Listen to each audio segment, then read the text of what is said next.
Awesome. Well, thank you. I've been looking forward to this for a long time. This is a real honor and a pleasure to be here this morning. I hope that you enjoy it as much as I do.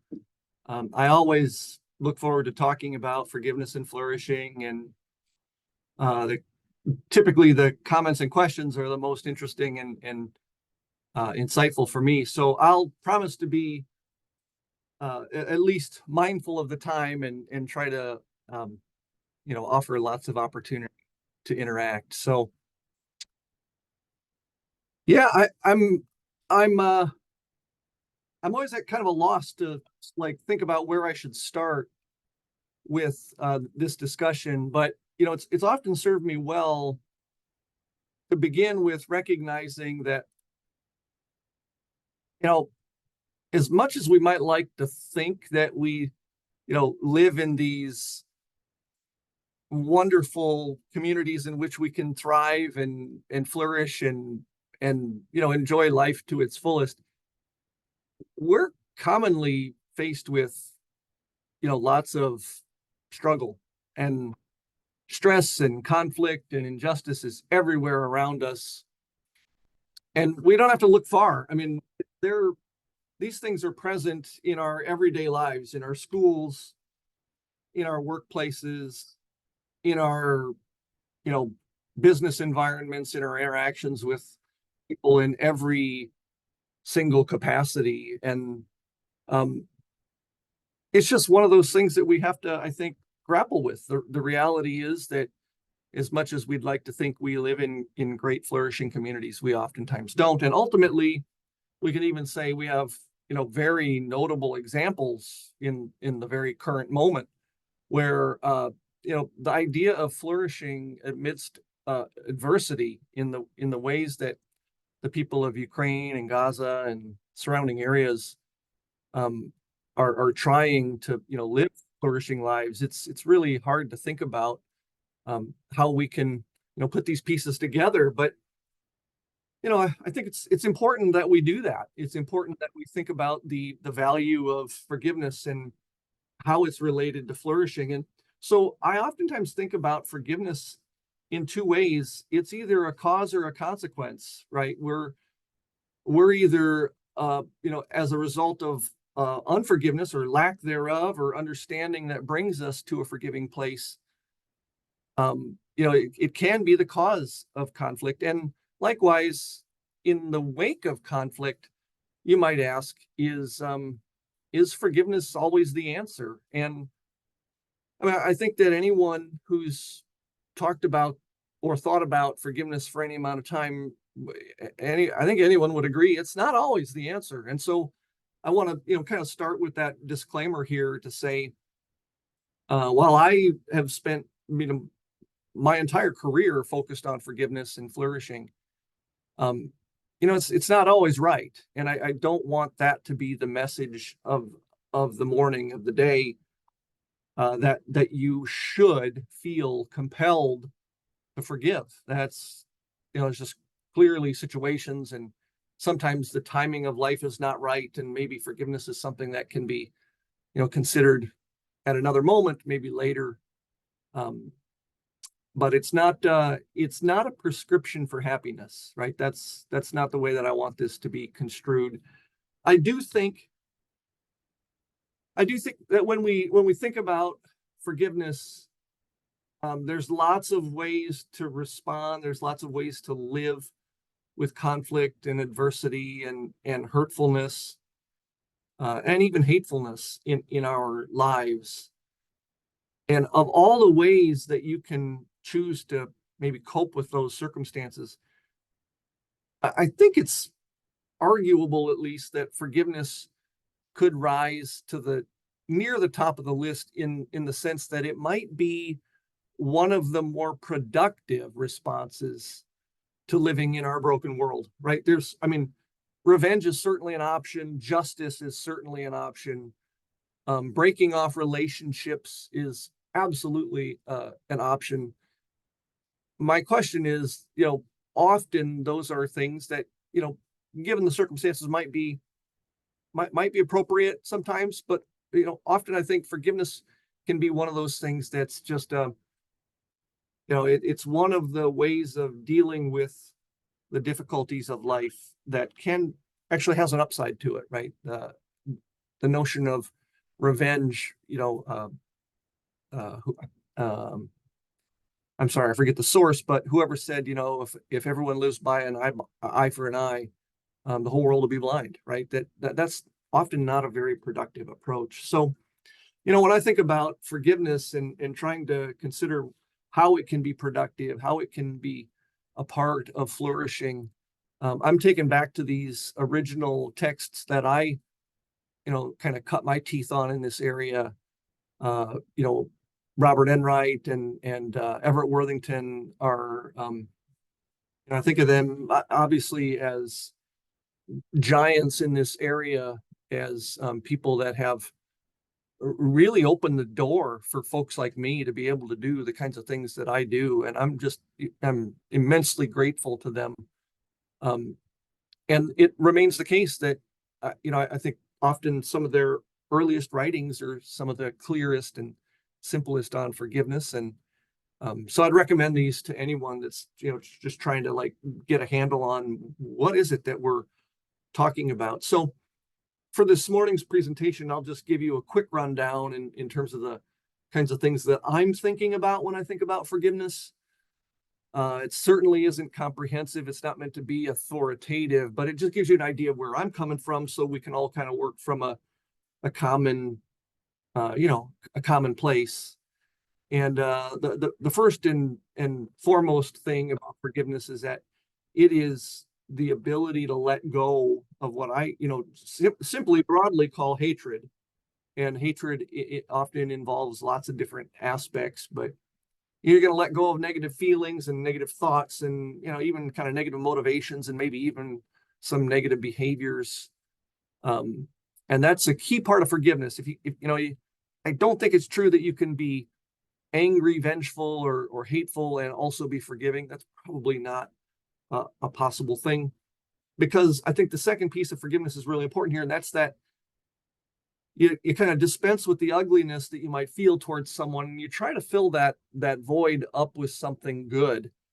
You can point to lots of biblical references, but the one I really like is I'm not really good with chapter and verse citations, but I do know the story from the Bible that says, you kind of clean out all the evil spirits and push them away. And if nothing but emptiness remains, what happens? Well, they just get filled back up with evilness, right? So that's not what we're trying to do here, right? We want to try and empty the vessel, your experience, that might be your spiritual and psychological experience. Empty that vessel of all things bad, and then don't just leave it empty so that it can be filled back up with bad stuff, but try to contaminate it with good, right? So I think of like polluting the negative with the good stuff, if you will. Not maybe the kind of phrasing we typically think of or use, but that's exactly how I think about it. And ultimately, I might say, it comes down to this. If you get cut off in traffic on your way to work this morning and you kind of, negative feelings kind of dissipate by the time you get to work about the person who cut you off, no big deal. That's probably fine. That's good enough. But you'd probably like to be able to say that, at the end of the day, you go home to family, you go home to friends, roommates, people that you love, people that you do more than just not hate, right? It's not just the absence of negative that makes these people who they are to you, right? So you'd like to be able to think that, if your wife, if your spouse, your husband, if your kids, if they wronged you in some way, you'd eventually get to a place where you no longer are upset with them, but you still, return to a place of, lovingness and kindness toward them. Just a quick point. I won't talk a lot about this morning, but there's lots to be said about distinctions between forgiveness of others and forgiveness of self. I'll make maybe a couple mentions of that, but they both have the word forgiveness in them, or forgiving. But that's kind of where the similarities end, right? These are different experiences, different processes, different things that are required to achieve them. And, if we were doing a day-long thing here, we'd probably get into what all those things are. But, in the moment, I just, think about like It's just a totally different thing. Someone else has hurt you, and so your perspective is very different from when you have hurt someone and you're trying to, find a place of forgiveness within yourself. Those are really different beginning points.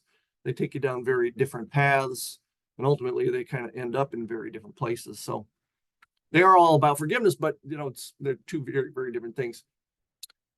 And then finally, a couple of things here that I want to mention. One is I always strive to be a forgiving person. That means I'm kind of inclined to be forgiving in just about any situation with just about any kind of person.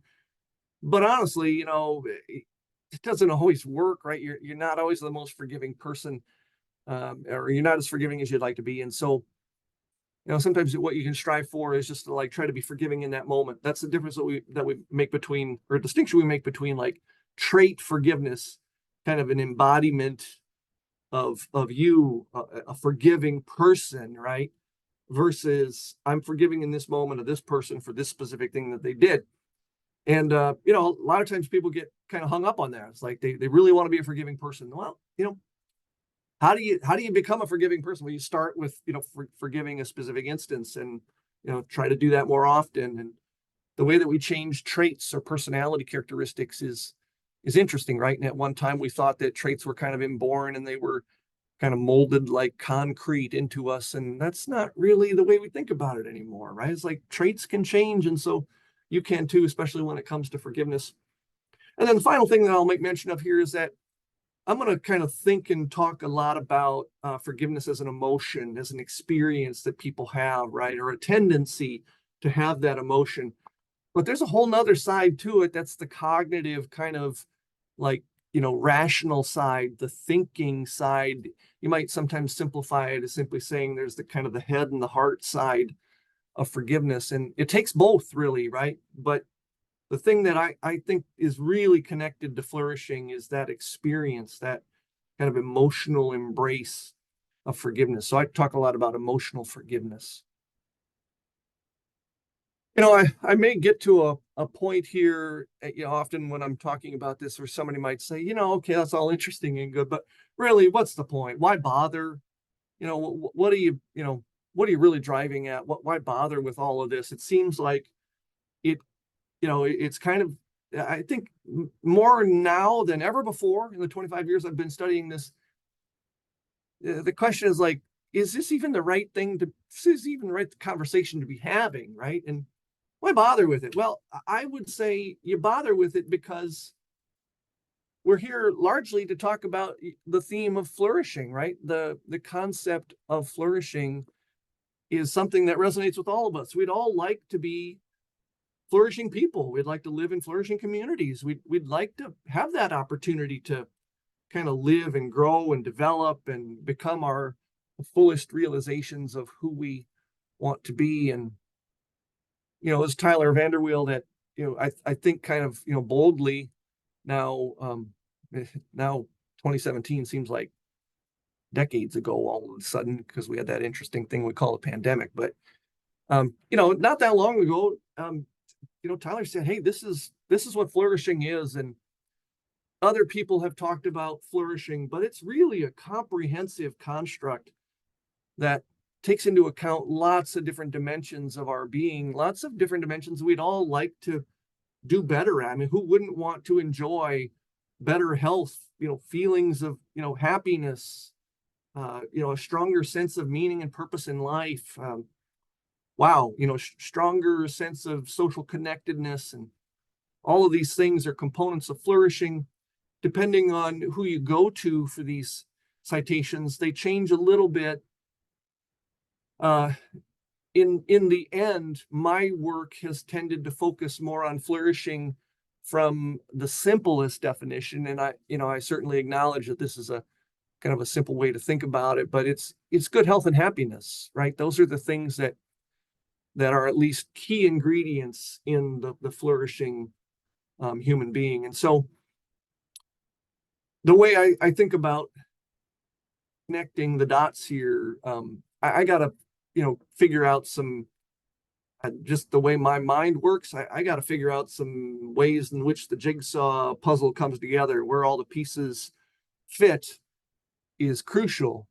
to me. And we spent a lot of time over the years trying to figure this out and to publish papers on, the rewards of forgiveness and how they're connected to different components of flourishing. But I'd like to start this morning with, if I can, kind of a general model, just a really broad sense of what's going on here. And ultimately what's going on is, you experience some kind of injustice, something that doesn't feel right in your world. It brings about what we call feelings of unforgiveness. And those are, for unforgiveness itself is kind of an umbrella term, but it includes things like wanting revenge or, having a great deal of blame that you place on someone, or feeling like there's been a real, travesty done, injustice, or that there's been a real rift in a relationship, someone has treated you badly. All of those things involve kind of an emotional upswell of, negativity, and that kind of thing. We think and know from the research, that kind of thing is very stressful. And the problem with it is it's not easily dealt with, right? That it left to its own devices, it you kind of tend to ruminate on it, keep going back to it, keep revisiting it. And the next thing you know, you're spending, more of your time than you probably think or want thinking about this thing that happened. And so you might think about things like, how is unforgiveness connected to stress? How might it be connected to rumination? Is there a role for social support, reaching out? And we know that those three things just in and of themselves, and there's probably many more, but those three mechanisms in and of themselves are connected to, very powerfully to mental health, physical health, and happiness.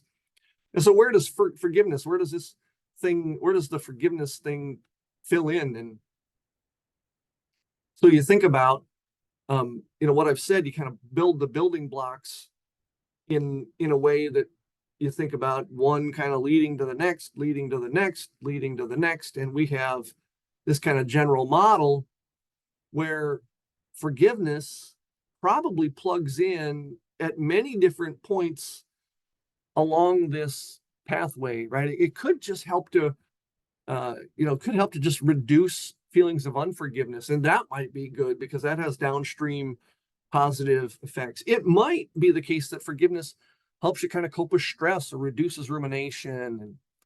And it's also the case that, for whatever reason, we see things in all different areas of science, but related to what we're talking about here today, we know that no matter how many mechanisms you try to include to explain the relationship between religion and health, there's often still a very consistent relationship, direct relationship between higher levels of religiosity and health. And that's also true for forgiveness, that there's this kind of direct connection to forgiveness and better mental health, better physical health, better happiness, that, as much as we might want to try to explain that through these other mechanisms, it just remains. And so I'm going to review these models quickly, maybe just make a couple of other comments.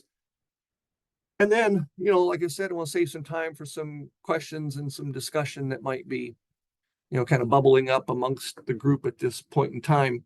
So we'll talk about really 4-ish models.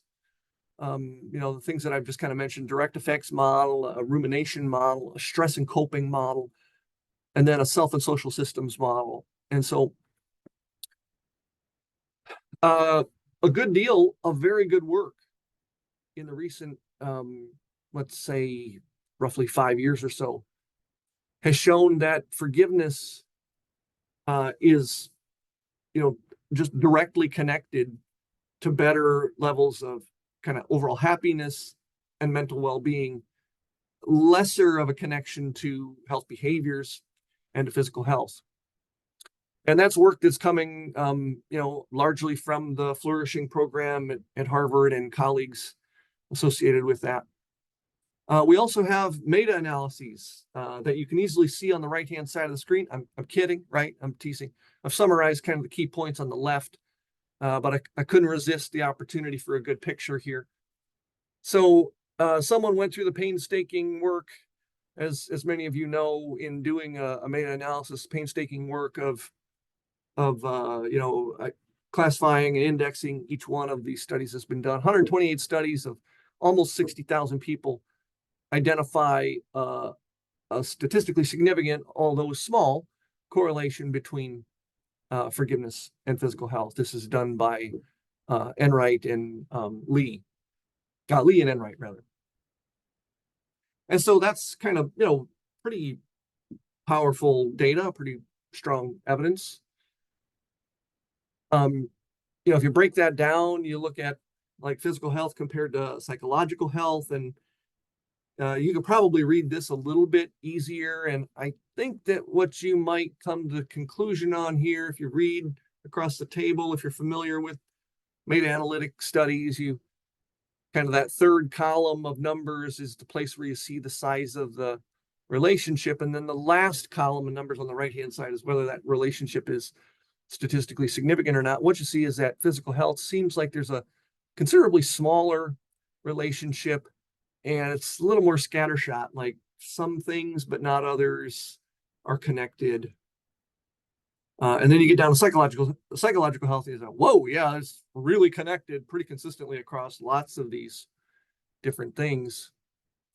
And you might look at that and say, well, there's like opportunities here. It seems like there's maybe a little less research base in the physical health side, maybe a little bit more on the psychological health side. So you can kind of draw some of your own conclusions here. But I think, again, a consistent direct connection between forgiveness and health. And another meta-analytic study reviewing 103 studies of about half the sample size, about 26,000 people, but again confirmed relationships between both forgiveness and mental health and physical health. And again, confirming that kind of connection, that stronger connection to mental health and physical health symptoms. And then we said happiness, right? And there's a direct connection between forgiveness and lots of different measures of happiness. And this seems like it's a little bit stronger connection than either of the previous two. Not surprisingly, if you're able to forgive people for the things that they've done, you just enjoy life a little bit more, right? You're kind of freed of that burden. So again, 83 studies here, almost 40,000 people.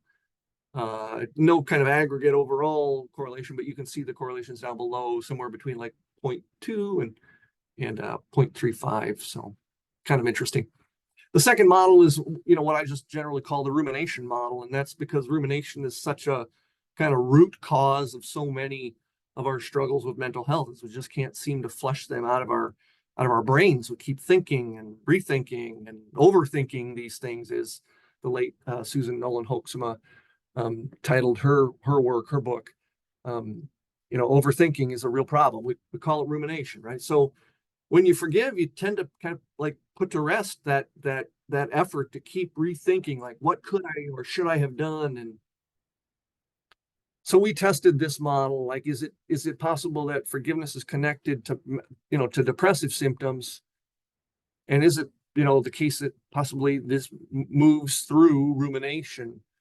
And surely enough, that's exactly what we found. And not only did we find that in kind of the individualistic culture where you might expect it, right? We're oftentimes kind of up in our heads thinking about things, and but we found it in a very collectivistic society as well. So that tendency to kind of turn inward and focus on negativity is common, not just in our part of the world or I guess wherever you're coming from this morning, from the kind of individualistic, egocentric United States where I sit today. The third model is what we call a stress and coping model, suggesting that forgiveness is it's kind of a key mechanism in either reducing stress or kind of protecting you from it. So that's where you get like a model 3 or 3A and 3B here. And what you see in front of you is like a longitudinal model of change, looking at people over 5 weeks' time. People that tend to drift upwards in terms of their forgiveness drift downwards in terms of their levels of stress. And along with that, they kind of drift downwards in terms of their levels of mental health problems. And that's a statistically significant kind of mechanistic model, right? Where you kind of drift in a more forgiving way that causes drifts in stress in a positive way and mental health in a positive way. But if you look at this figure, you also probably note that connection is also not true for physical health. Now, if you think about the sample and so forth, this was a younger sample and they might not have had a whole lot of physical health problems or changes to begin with. Model 3B is also a stress and coping model, but it's a different kind of model. And for those of you that aren't used to looking at this, you might just want to look away, frankly, and try to get the take-home message here. This essentially says that forgiveness acts like a buffer, and one of the most powerful and robust relationships we see in mental health literature is connection between stress and mental health symptoms. These are mostly depressive symptoms. That's oftentimes a correlation between like 0.6 and 0.8.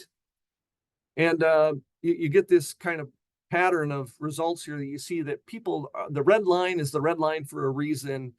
If you're a sports car enthusiast like I am, I don't own any, but I kind of, frankly, I'll be honest, I lust after them a little bit. But you don't want to redline your vehicle. It means you're running it too hard, and that's kind of what this is saying. Is like the red line here represents people that they get stressed and they feel all of it in their mental health.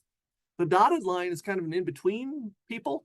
As the people that get stressed, but their reactions mental health wise are a little bit more muted. And the blue line, people get stressed and it makes no difference. There's no connection to their depressive symptoms. And sure enough, the red, the dotted, and the blue represent low. The highest line here is the lowest forgiving people.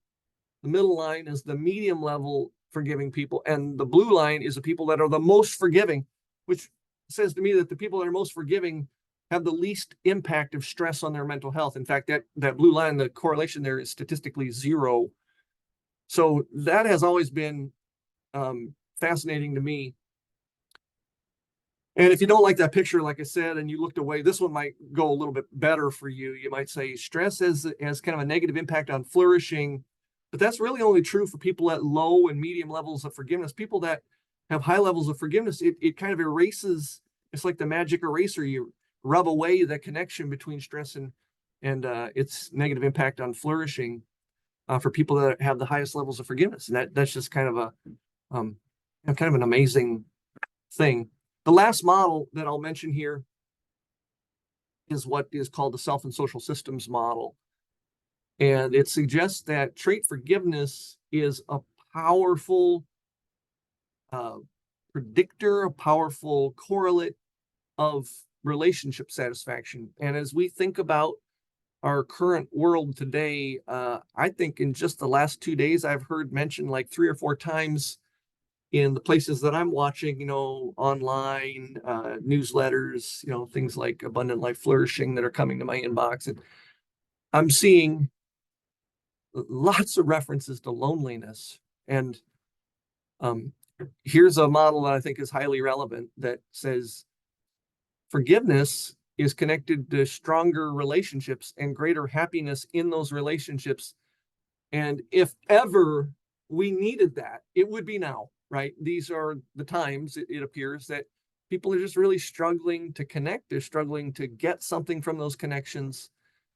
And might it be that part of the reason why, it might not be all of the reason why, but a big part of the reason why is that people are so unforgiving about so many things, right? It's like you kind of have a checklist of what are the things that I'm requiring for someone to be my close, maybe very close friend, a confidant. Right? It's like, well, they only meet 3 of these things, so off with them.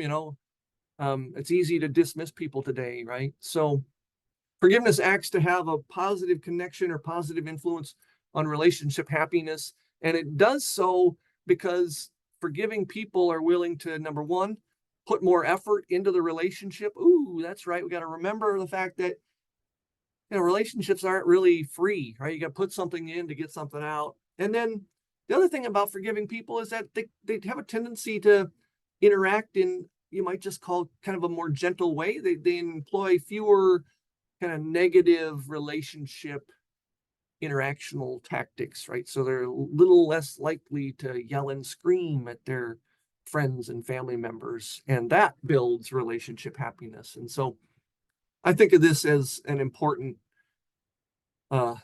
fourth and final model. I'll say just a couple of things because I said I want to offer time for questions here today.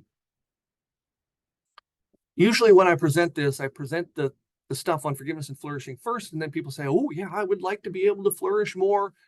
And if I can be more forgiving and enjoy greater levels of flourishing as a result, I'm all in, let's do it. And then the next very next question is like, how would I do that, right? How would I become a more forgiving person? And so a lot of the mindset for myself is like, how to not to teach someone necessarily at the beginning, at the outset, how they can become a more forgiving person, because that's a pretty high and lofty goal. But I might just say, could you think of this as one of the ways that you cope with kind of crummy things that happen in your life? And forgiveness might be one of those skills that you add to your repertoire of just general coping and life adjustment skills. And so we've spent some time looking at how that works and how to teach people this. And it turns out that the teaching of this doesn't have to be overly complicated. I mean, it can be in really serious states of distress, of trauma, someone who's endured, sexual abuse or neglect or, wartime experiences, and they're really struggling with forgiveness. And I don't want to make light of that. And that's a place for intensive and very intentional psychotherapy. But outside of that, for people that are kind of dealing with life's normal struggles, that they're a little depressed about what happened with their best friend or their family member or spouse or kids or whatever, these skills can be built and can be developed. And we've done this using community-based efforts, community-based work that reaches out, that offers kind of exposure to forgiveness. A lot of people haven't really even thought much about it. Engagement and thinking about forgiveness, processing it, considering what it means. And if there's one thing we know about teaching forgiveness, it's kind of what we know about teaching and learning in general, is that the more time you spend with it, the better you get at it. And so, if someone were to say, like, what's the one best thing you could do to become a more forgiving person, I'd say spend time with it, spend time thinking and working on forgiveness. And so, we did this in a effort here at Luther College, but it was also part of an effort that was done in Colombia. And in both cases, you kind of end up seeing the same thing. And this is a really nice illustration of that thing that you see. And that's what I just said is, if you want to have a bigger impact on people, you need more engagement. So the vertical axis here is like how many things that people engaged with in a forgiveness campaign. And the higher you get in vertical distance, the further you get to the right, which means that's more and more impact in terms of your levels of forgiveness or your decrease in the amount of symptoms of depression, or the other things that we're flourishing, anxiety and so forth, that we're looking at here. And so that's it's kind of an interesting thing, I guess. You might think like, well, how do I do this just exactly right? The answer might not be don't be so concerned with doing it exactly right, so much as open the conversation, engage people, invite them to think about the notions of forgiveness. It's maybe not popular, so just invite the conversation, right? We have invitations all over the place today to engage in argument and debate and disparagement, right? Just invite the conversation for listening, and to in some way consider possibly forgiveness as an option. We're doing this right now in small little space, tiny little space in the world, but a lovely little place called Trinidad and Tobago in the Caribbean. We're focused on self-forgiveness there. One of the things that I may not have mentioned earlier is that the benefits of self-forgiveness for flourishing often are twice what they are compared to forgiving others. And one thing we know is that the lack of self-forgiveness is, I think, really kind of starting to rear its ugly head, that we have lived for so long in this exceptionally perfectionistic culture, with these incredibly high demands, that, the tendencies towards suicidal, ideation and, just futility and hopelessness, and people turning to, addictive substances to cope, and all of these things are kind of wrapped up in mental health and addiction and suicidality is just a growing tsunami of issues in the very southern Caribbean, and the Caribbean in general has struggled mightily with these problems for some time. So we're doing some kind of community-based intervention work there, trying to teach self-forgiveness techniques. And so I'll conclude with this, and I'll say that, forgiveness is related to and probably promotes flourishing, better physical health, especially mental health and happiness, all confirmed through not just the little bit of research I've done over the years, but through broad meta-analyses. And it's almost certain that the bona fide benefits of forgiveness come through many different mechanisms, frankly, all of which should really be engaged as much as possible to reap the real kind of rewards of forgiveness. Sometimes these are brief conversations, and I don't want to, like I said, I don't want to overstay my welcome in terms of talking, because I do want to offer time for questions. If you want to read more, Templeton World Charity Foundation, that I've been involved with now for some years, and have just had wonderful opportunities to share knowledge and education about forgiveness. There's a blog available on their site, Forgiveness, Health, and Happiness. I'm starting, I didn't think I would do this, but I'm starting to think about maybe a second edition of something along the lines of this book that was published in 2015, where we invited many of our colleagues to comment on different aspects of how forgiveness is related to health. I think it's one of really just a few books out there that have tried to situate forgiveness in kind of a central place, as you see on the left-hand side of the screen, in the overall conversation of mental and physical health and happiness, and just global flourishing.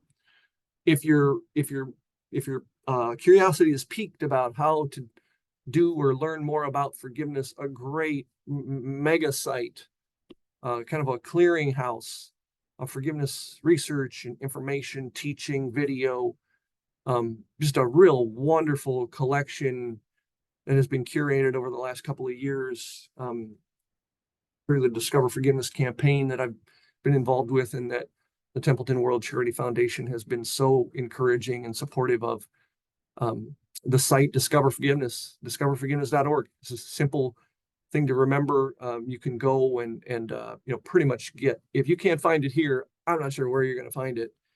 And then finally, my own Forgiveness Foundation contains a lot of information about forgiveness education, techniques, little helpful prayers, meditations, so forth.